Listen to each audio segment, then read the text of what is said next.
মুখ্যমন্ত্রী আসল কথা উনি রাজ্যের স্বরাষ্ট্র দলের লোকরা পেটে মার খাচ্ছে এখন এই পঞ্চায়েত প্রধান উপপ্রধান নিয়ে বাড়িঘর ঢুকে মানে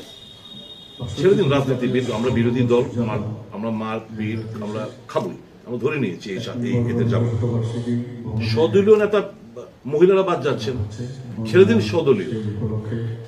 পলিটিক্সের সাথে কোনো যোগাযোগ নেই যে কুমারীটেলে ওখানে যে একটা ঘটনা ঘটেছে বিভিন্ন জায়গায় ঘটছে কিসের ইঙ্গিত বহন করে এটা মোদির ফটো স্পেয়ার হচ্ছে না কমলাসাগর যে ঘটনাটা ঘটলো এই যে ভদ্রমেলা চিৎকার চেঁচামেচি করছে মেলা করে যিনি চেয়ারম্যান থানায় গিয়ে কি ইন্ডিকেট করে যে রাজ্যে গণতন্ত্র বিরাজমান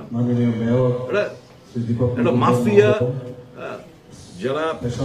নিগো বাণিজ্যের সাথে জড়িত এটা আমার বক্তব্য নেই ভদ্রমহিলা বলছেন যিনি চেয়ারম্যান